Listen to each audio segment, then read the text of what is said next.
Hello everyone, AmyR here with Prairie Paper and Ink, and I did a little bit of experimenting with the newer to me Prima watercolors. I've already done a couple videos using these, and then I decided to combine these with some Prima watercolor paper, which I kind of have a love-hate relationship with. I haven't done a video using it in a long time, but I got my hands on this large pad of it. This is an 8.5 by 11 pad of their watercolor paper. And what I was pleasantly surprised to find out was it's bonded on the top and the bottom. So it's basically a watercolor block, which is kind of nice. I didn't have to, tape this down because it's held on the top and bottom. Some brands of watercolor paper will be bonded on all four sides, some just on 2, some on 3.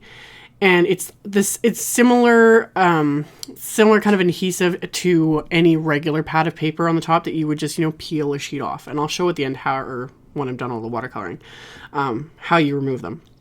So I left this whole block as is, and I did kind of a rainbow background. It's very streaky. I was just kind of messing around. I originally was only going to paint part of it, and then I was like, ooh, I should do the whole piece because then I can cut it down and make several cards.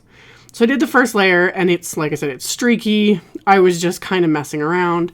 And then I was like, I wonder if I do a second layer, if I kind of get my colors ready ahead of time, so I've got them more in the palette, and have them like in a liquid state, if I can get kind of a smoother background.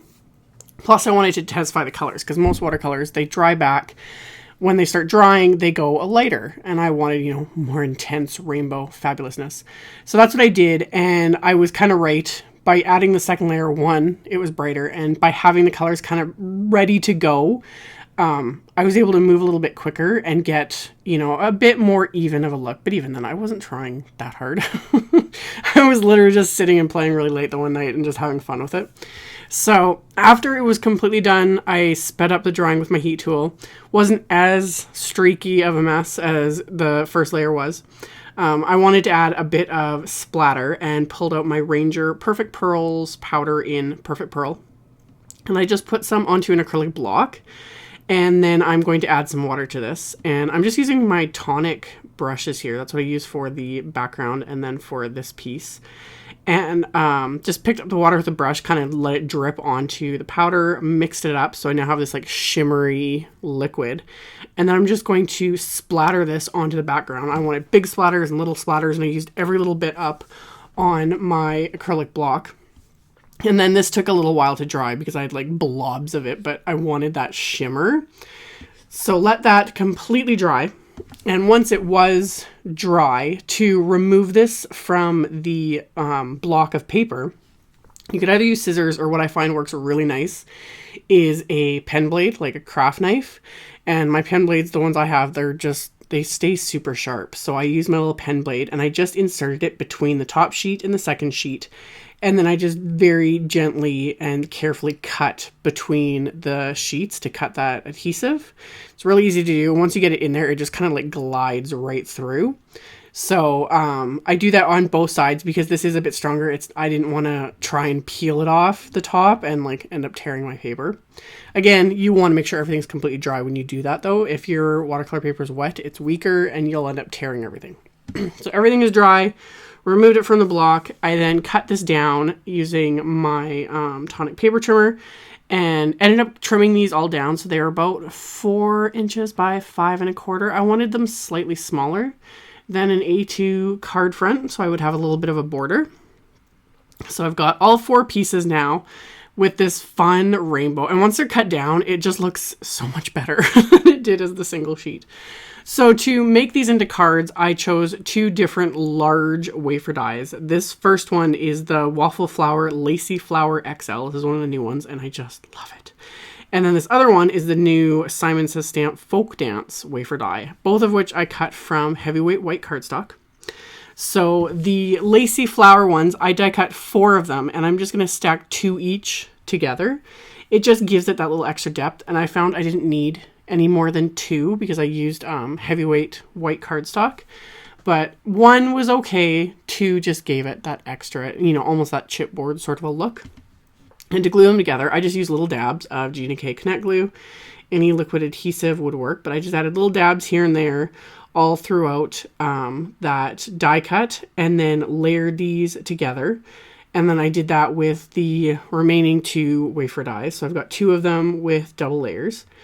And then once those were done, for the folk dance one here, I just had single layers for this because I just wanted the one. And same thing, I flipped it over, used little dabs of this glue all over this background, just tiny little dots and whatnot. Doesn't take much. And then I'm going to adhere this directly to the rainbow background. I thought about popping this up with foam tape and I was like, no, that would take forever. I didn't have the patience for that. So I just added the little bits of adhesive and then kind of centered that watercolor background on it. Did the exact same thing with the second piece.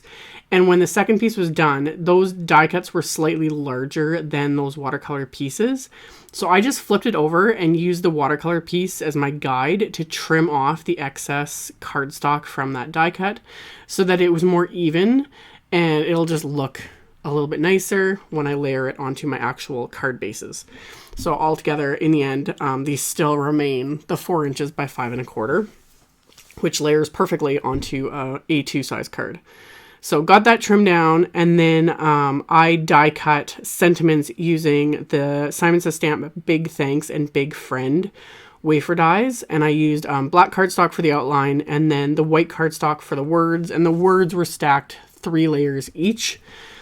And I did all that off camera because it was just layering multiple die cuts one after another. So I did that, and then I pulled out the messages for everyday stamp set, and I chose a few sentiments that I wanted to use. And I lined them up straight on my large acrylic block, and then I stamped them twice onto this black cardstock with clear embossing ink. And then I heat embossed them with Ranger's super fine detail white embossing powder. And then I removed the excess anti-static powder after it was melted with a little Swiffer cloth. And I'll have links to everything in the description box below the video. And then I used my little Ranger, my Fiskars paper trimmer, because I like when it has the wire guide on it, so that I could trim these down into narrow strips and see where I was trimming them. So trimmed all my sentiments down, so now I can start assembling all of my cards. So I have my card bases, which is more heavyweight white cardstock, and I decided to use Scor-Tape to adhere these watercolor panels to the card bases. Now these weren't warped too bad at all because they were originally attached as a block, so they kept pretty flat after all my watercoloring. But this was just faster and easier than messing around with liquid glue on all these backgrounds, because I wanted to kind of get these done because, as usual, I'm running behind. And yeah, I wanted to get them done, and using what I call these dry adhesives like Scor-Tape, etc., any tape runner. And it's just faster. So I adhered my watercolor background to the card base. And then for these lacy flower die cuts, I did the exact same thing I did to stack them. Just added a bunch of little dabs along the back to the die cut, and then just flipped it back over, adhered it to my card base.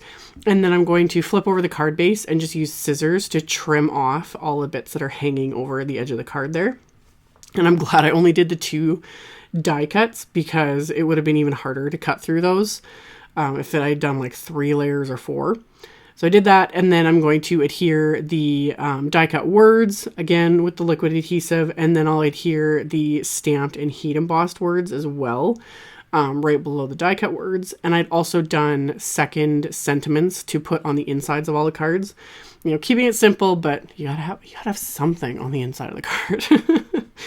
So I adhered the sentiment to the front of the card, and then took the second sentiment, and since I had heat embossed it, I thought that just gave it a little extra something rather than just stamping it on the inside. So I adhered that, and then did the same thing with all the 3 remaining cards. And then as a final little bit of embellishment, I pulled out these Pretty Pink Posh pearl white jewels. And they really did kind of pick up the color, even though they're white. Like, they're not clear in any way. They're not like clear iridescent like some of the other ones I use.